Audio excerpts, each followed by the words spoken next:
So hello everyone, welcome to go for agriculture. और आज की वीडियो में डिस्कस करने वाले हैं एक new crop that is mango. ठीक है। मैंगो एक हॉर्टिकल्चरल क्रॉप है और बेसिकली इसको अगर हम बोलेंगे दैट इज अ फ्रूट। ठीक है। और फ्रूट में भी अगर हम बात करें बहुत सारी कैटेगरी है, उसमें डिस्कस करेंगे, लेकिन ये अपने को हॉर्टिकल्चर के अंदर में बात करना है, टाइप ऑफ फ्रूट वगैरह क्या है। वैसे इस लेक्चर में हम लोग क्या कवर करने वाले हैं, टोटल इसका इंट्रोडक्शन, क्रॉप प्रोडक्शन वगैरह क्या है। तो ये लेक्चर जो है टारगेट इस तरीके से किया गया है कि हम हॉर्टिकल्चर में इसके अंदर में क्या क्या चीजें पढ़ने वाले हैं। ए टू जेड हम कवर करेंगे और एग्जामिनेशन में पीवाईक्यूज में इस मैंगो से क्या क्या अभी तक क्वेश्चंस पूछे गए हैं, इनको कवर करने वाले हैं। मैंगो जो है, सबसे पहला पॉइंट आपको ये पता होना चाहिए, it is the national fruit of India. It is the national fruit of India. ठीक है। क्रोमोसोम नंबर अगर हम बात करते हैं, that is in the diploid condition 2n is equal to 40। इसका जो ओरिजिन है, ओरिजिन माना जाता है South East Asia, origin that is South East Asia. ठीक है। और उसमें भी अगर हम बोले तो जनरली बहुत सारे बुक्स में आपको मिलेगा इंडो बर्मा रीजन में। ठीक है। This is the origin of mango. Growing region कहाँ है, अगर आप देखोगे इक्वेटर रीजन जो है ना वहां पे, तो ये ट्रॉपिकल रीजन में अच्छे से ग्रो किया जाता है इक्वेटर रीजन में, क्योंकि इनका जो एवरेज टेम्परेचर है that is 27 degree. Average temperature ये हाई है, 27 भी कम नहीं है, ये दिस इज हाई टेम्परेचर। ठीक है। ये टेम्परेचर रिक्वायरमेंट है और बेटर ऑप्टिमम ग्रोथ के लिए अपने को मैंगो चाहिए ऐसा। ठीक है। अगर हम बात करते हैं कि इनकी अगर स्पीसीज कितनी है मैंगोज की, तो 28 स्पीसीज जो हैं, 28 species in Malay peninsula, Malay peninsula में प्रेजेंट है। पेनिनसुला। अब ये मलय पेनिनसुला किधर है, ये जो हमारा जो थाईलैंड जो है ना, थाईलैंड, उनके जो आइलैंड्स हैं उनको हम बेसिकली उस रीजन को हम लोग बेसिकली क्या बोलते हैं, मलय पेनिनसुला। तो इस जगह पे अगर हम देखते हैं तो it is the 28 species of mangoes present है। इंडिया का कितना कंट्रीब्यूशन है in the total world mango production, that is 56%। Total mangoes जो है, मैंगोज वो इंडिया प्रोड्यूस करता है इन दी वर्ल्ड। ठीक है। अच्छा, इसमें अगर और हम चीज बात करते हैं, आइडियल टेम्परेचर फॉर ग्रोथ क्या है, ideal temperature, ideal temperature for growth is 25 to 27 degree centigrade temperature. ठीक है। इसका इंट्रोडक्शन पार्ट में जैसे हम लोगों ने इसको कवर कर लिया, अब इंट्रोडक्शन पार्ट में देख लेते हैं कि टोटल कितना एरिया, जो लैंड एरिया हम यूज करते हैं।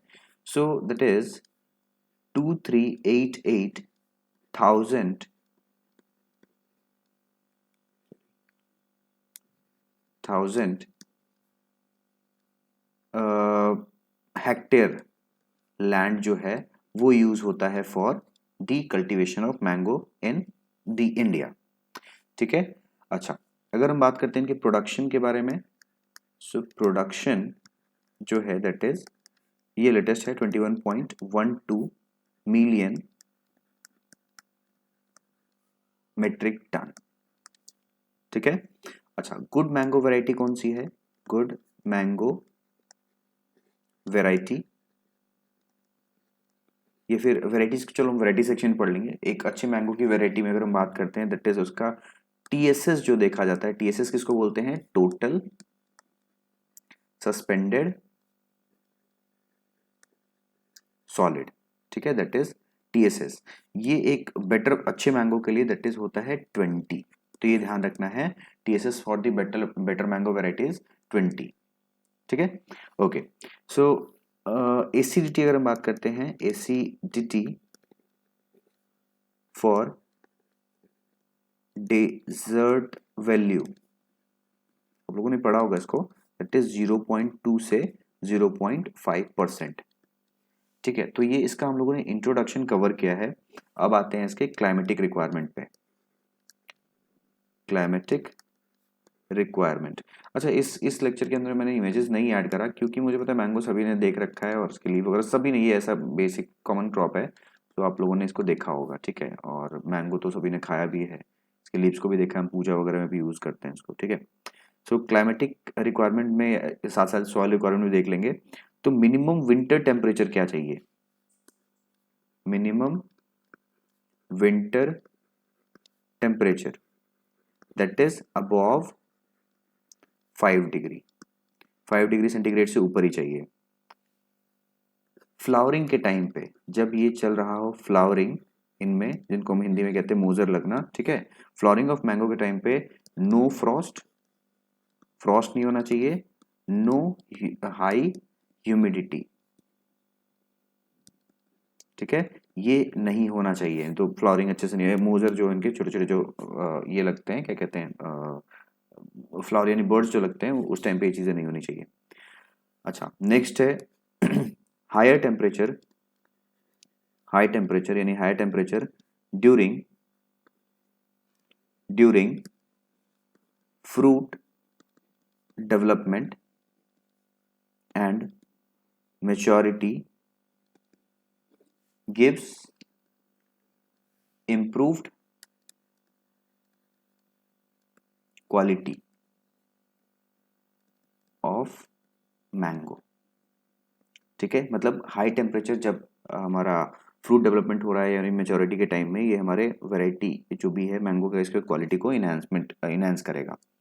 ठीक है, इनके सॉइल रिक्वायरमेंट के बारे में अगर हम बात करते हैं, next is the soil requirement.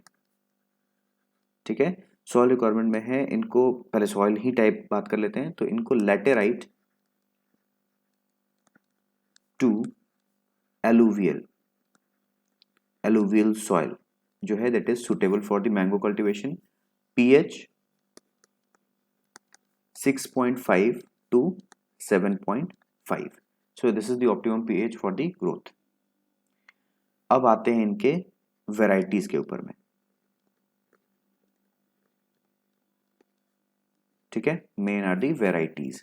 सो आप लोगों ने बहुत सारा सुना होगा। सबसे पहले इसको टॉप वेराइटी के साथ में स्टार्ट करते हैं। That first one is the Alfonso, Alfonso. ठीक है, चलो। सो सबसे पहले अगर बात करेंगे तो अल्फोंसो का सबसे ज्यादा कल्टीवेशन होता है that is in the Ratnagiri, that is GIRI। ठीक है, और ये कहाँ पे है? महाराष्ट्र में। ठीक है, ओके। अल्फोंसो के बारे में सेकंड बात है that is the fruit size जो होता है that is medium fruit size, medium fruit size that is up to 250 grams on an average, एक आम मिलेगा आपको। ठीक है, नेक्स्ट अगर हम इसमें बात करते हैं दैट इज फर्म होता है। ठीक है, फर्म है एंड फाइबरलेस पल्प, ऑरेंज कलर का होगा, ऑरेंज इन कलर, ससेप्टेबल होता है, ससेप्टेबल टू स्पॉन्जी टिश्यू। मैं जल्दी से, आपने देखा हो बहुत सारे आम जैसे हो जाता है ना, बहुत पल्प उनका वो हो जाता है, स्पॉन्जी टाइप हो जाता है, तो ये भी ससेप्टेबल है। इनमें रिकरेंट फ्लावरिंग जो है एक बड़ा प्रॉब्लम है। रिकरेंट फ्लावरिंग किसको बोलते हैं? जैसे मान लो कि ये इसका पेडिसल है, ठीक है, इस पेडिसल के ऊपर में एक फ्लावर बड लग गया है जिसके ऊपर मैंगो डेवलपमेंट होने वाला है, तो इसी पेडिसल पे एक और फ्रूट का लग जाना दैट इज रिकरेंट फ्लावरिंग। ठीक है, so this is one fruit या कह सकते हैं फ्लावर, और दिस इज सेकेंड फ्लावर। ये एक प्रॉब्लम है अल्फोंसो मैंगो के साथ में, that is a physiological disorder of mango. ठीक है, उस तरीके से नेक्स्ट वेराइटी के ऊपर में आते हैं that is Bombay green, Bombay green that is a next variety. ठीक है, इसमें अगर हम बात करेंगे तो one of the earliest varieties, ये अर्लीस्ट वेराइटी है मैंगो की, फ्रूट साइज मीडियम है that is up to 250 gram. Pulp जो होता है, अगेन पल्प इज सॉफ्ट। ठीक है, और इनका जो फ्लेवर है स्ट्रॉन्ग फ्लेवर। ठीक है, नेक्स्ट वेराइटी आपने सुना होगा बॉम्बे ग्रीन, तो चलो आपने कम सुना होगा, लेकिन आप एग्रीकल्चर स्टूडेंट तो सुना होगा ये सारा चीज। नेक्स्ट आप लोगों ने रेगुलर घर पे जो हम लोग खाते हैं चौसा, चौसा। ठीक है, चौसा क्या है? लेट मेच्योरिंग वेराइटी है, लेट मैच्योरिंग वैरायटी। ठीक है, अब मुझे ऐसा लग रहा है कि मुझे आपको यहाँ पे इमेजेस दे देना चाहिए था मैंगो का। कोई बात नहीं, मैं एक काम करता हूँ, इस लेक्चर के आपको कमेंट सेक्शन में, यानी जो आपका एक्सरसाइज सेक्शन है जहाँ पे ऐसे आप इस पीडीएफ को डाउनलोड करते हो, वहाँ पे मैं आपको एक और एडिशनल पीडीएफ डाल रहा हूँ जहाँ पे आपको ये जो मैंगोज है ना, उनको मैं एक जगह करके और उनके नीचे उनका नेम लिखा रहेगा, वहाँ पे एक बार देख लेना। मुझे यहीं पे ऐड कर देना चाहिए था, अगेन मैं नहीं चाहता, मैंने इंटरनेट ऑफ कर रखा है रिकॉर्डिंग के टाइम पे, सो मैं डायरेक्टली ऐड नहीं कर पा रहा हूँ, इंटरनेट पे एक्सेस नहीं कर पा रहा हूँ। लेकिन आपको इस लेक्चर के एक्सरसाइज सेक्शन में जाके आपको एक इमेजेस का आपको एक पीडीएफ मिल जाएगा, उसको भी आप डाउनलोड कर लेना। ठीक है, ओके। तो चौथा जो है लेट मैच्योरिंग वैरायटी है। ठीक है, जुलाई टू अगस्त इस टाइम पे अपने को मिलेगा। ठीक है, फ्रूट साइज जो है that is large, that is up to, ये फिर हम बात करेंगे 350 ग्राम्स। ठीक है, इसमें अगर हम बात करते हैं फ्रूट का जो शेप साइज जो होता है दैट इज 350 ग्राम हो गया, लार्ज साइज है। Colour bright yellow in colour. ठीक है, तो ये चौसा के बारे में हो गया। नेक्स्ट जो वेराइटी है दैट इज दशहरी। दशहरी, ठीक है, दशहरी आम। दशहरी आम के बारे में बात करेंगे, this is a mid season variety. जैसे मैंगो सीजन आता है तो स्टार्टिंग में आपको दशहरी नहीं मिलेगा, मिड सीजन वेराइटी है। ठीक है, और ये है बाइनियल। ठीक है, एक और अपने को वैरायटी अगर आपने सुना होगा that is a Himsagar. Himsagar, ठीक है, वो रेगुलर बियरिंग है, इसमें आपको रेगुलर मतलब रेगुलर वैरायटी है हिम सागर। और आपने सुना होगा और आम की वैरायटी कौन सी होती है, लंगड़ा, लंगड़ा आम। ठीक है, this is also mid season, mid season variety. ठीक है, अच्छा ये भी अगर हम बात करेंगे दैट इज बाइनियल। ठीक है, इनका अगर हम बात करते हैं लंगड़ा आम में तो ये टर्पेंटाइन फ्लेवर का होता है, turpentine flavour. Basically turpentine flavour, अब मैं आपको तो ऐसे नहीं बोलूंगा कि वुड के ऊपर में जो हम लगाते हैं वो, लेकिन ये टर्पेंटाइन एक्चुअल में उसी को कहते हैं। और ये पाइनस वेराइटी ऑफ जो पाइनसेस है ना, उनसे टर्पेंटाइन ऑयल निकलता है। तो थोड़ा सा कह सकते हैं कि पाइन टर्पेंटाइन फ्लेवर देता है, नॉट इन द टेस्ट। तो आई गेस मैं आपको ये टर्पेंटाइन कैसे बता पाऊँ। टर्पेंटाइन नॉर्मली जो आप लोगों ने देखा होगा वुड को पॉलिश करने के लिए या फिर जो पेंट्स वगैरह होते हैं उनको और डाइल्यूट करने के लिए यूज़ किया जाता है। ठीक है, ओके। और लास्ट में बात कर लेता हूँ इसकी वैरायटी पे, that is Neelam. Neelam variety, ठीक है, it is a regular variety, regular variety. ठीक है, and it is late season.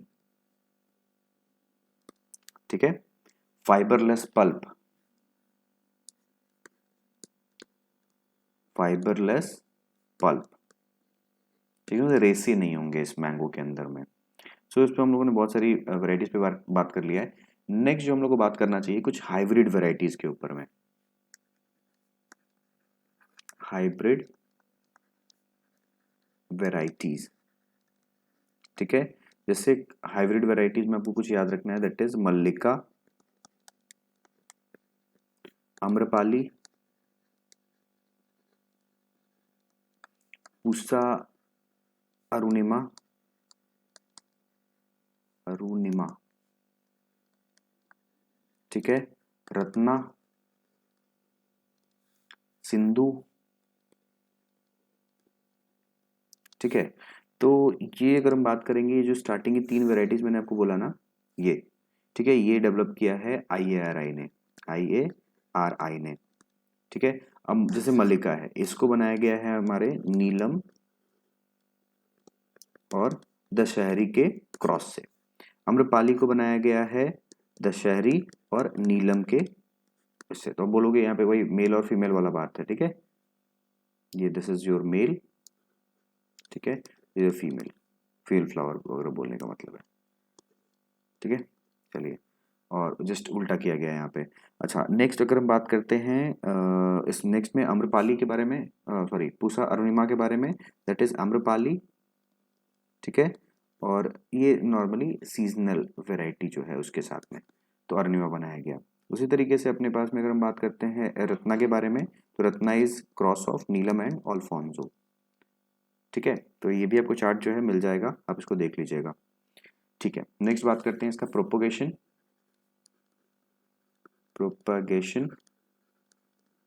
So propagation जो है बेसिकली अगर हम देखें तो ऐसे आपको पता होगा कि हम इसके स्टोन यानी हम जैसे कहते हैं गुटली, ठीक है, इसका जो रेट है प्रोपोगेशन का that is 70 to 80% success rate होता है अगर हमने गुटलियों को लगा दिया तो प्रोपोगेशन वाइज। ठीक है, तो अगर हम बात करते हैं इसमें प्रोपोगेशन में पॉली एम्ब्रॉयनिक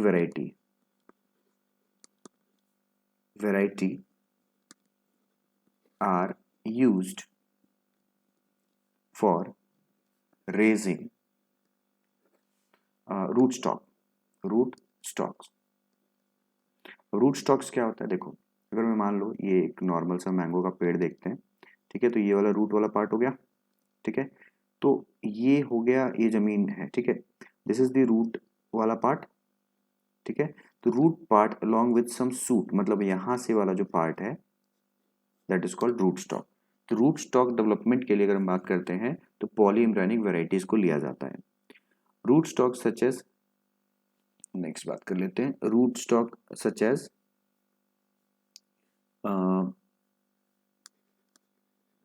अम्बलावी। ठीक है, उसी तरीके से अपने पास में है कुरुकन। ठीक है, ये रूट स्टॉक मतलब ऐसे पॉलीम्ब्रानिक वेराइटीज में इनका हम यूज करते हैं रूट स्टॉक। ठीक है, अच्छा उसी तरीके से अगर हम बात करते हैं इसमें रूट स्टॉक जो है इनसे ही मतलब रूट स्टॉक से प्रोपोगेशन किया जा रहा है। तो सॉल्ट टॉलरेंट कुछ रूट स्टॉक्स हैं, सॉल्ट टॉलरेंट रूट स्टॉक एक ही वर्ड है। रूट स्टॉक अगर हम बात करते हैं दैट इज गोमेरा 1, ये कहाँ डेवलप हुआ है, स्पेन में। ठीक है, दूसरा आपको मैंने बता ही दिया कि इसका प्रोपोगेशन का टाइप क्या है, स्टोन ग्राफ्टिंग का मतलब हम क्या समझते हैं, गुटलियों का लगा देना, जिसको हम लोग कई बार एपिक्यूटाइल ग्राफ्टिंग भी कहते हैं। और जनरली अगर हम बात करेंगे तो ये कहाँ अपने को ये जो गुटलियों वाला जो प्रोसेस है कहाँ फॉलो किया जाता है, महाराष्ट्र में। ठीक है, और महाराष्ट्र में भी कहाँ पे, कोंकण रीजन में ज़्यादा है। देखो लगा तो कहीं भी सकते हैं, लेकिन प्रैक्टिसेस जहाँ पे मैंगो कल्टीवेशन में यूज़ किया जा रहा है उसकी बात कर रहे हैं। ठीक है, उस तरीके से साउथ इंडिया के अंदर में, ठीक है, ये होता है इन आर्चिंग ग्राफ्टिंग। ठीक है, उस तरीके से होता है साइड ग्राफ्टिंग। ठीक है, ये कहाँ किया जाता है, नॉर्थ इंडिया में। ठीक है, अब मुझे ऐसा लगता है कि हम लोगों ने इस पे तो डिस्कशन अच्छा खासा कर ही लिया है, लेकिन एक चीज़ और है मुझे बताना है कि मैंने अभी तक आपके साथ में क्या नहीं बात किया, मैंने आपको बताया नहीं कि मैंगो का नाम क्या है। तो ये मुझे लगता है कि आपको पता होगा, स्टिल मैं बता देता हूँ, मैंगो को हम क्या बोलते हैं, मेंजीफेरा इंडिका। ठीक है, ओके, सो आई होप अभी तक जो हम लोगों ने इसके अंदर में डिस्कस किया आपको समझ में आया होगा। ऐसे तो इसकी बहुत सारी वेराइटीज़ हैं, मैं चाहूँ तो आपके साथ में और भी डिस्कस कर सकता हूँ, जैसे पूषा दीपशिका है, पूषा मनोहरी है। ठीक है, सो अब इसका जो नेक्स्ट सेगमेंट बनता है that is the canopy management.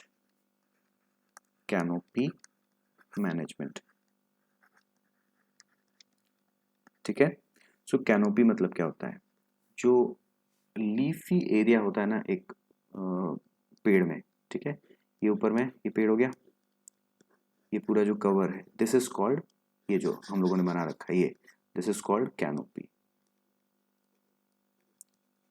ठीक है, जस्ट एक सेकंड रुक जाइए। ओके स्टूडेंट्स, मुझे लगता है कि कुछ इश्यू हो रहा है, मुझे अलार्म दे रहा है ये सिस्टम। सो मैं इस टॉपिक को कैनोपी मैनेजमेंट से मैंगो का सेकंड पार्ट मुझे लेकर आना पड़ेगा। सो इसको हम लोग डिस्कस कर लेते हैं second part of the mango के अंदर में। ठीक है, सॉरी फॉर दिस, और इसको हम लोग कवर करते हैं नेक्स्ट लेक्चर में। तो भी हम लोग नेक्स्ट क्या क्या डिस्कस करने वाले हैं, कैनोपी मैनेजमेंट कैसे करना है, मैन्यूरिंग फर्टिलाइजर यानी न्यूट्रिएंट मैनेजमेंट पे हम लोगों ने बात नहीं किया, मैंगो के अंदर में फिजियोलॉजिकल डिसऑर्डर्स हैं उनके ऊपर बात नहीं किया, कौन कौन से मेन पेस्ट यानी इंसेक्ट्स हैं उन पर बात करना है। ठीक है, और इनकी डिजीजेज मेनली कौन कौन सी हैं, कई सारी चीज़ें हैं जिस पर हम डिस्कस करने वाले हैं। सो स्टिल अभी हमारा जो लेक्चर है ये भी 30 मिनट का हो ही जाएगा, 11-12 मिनट में हम लोग को सारी चीज़ें डिस्कशन करना है। सो कोई बात नहीं गाइस, मिलते हैं इसके सेकंड पार्ट में, बाय बाय।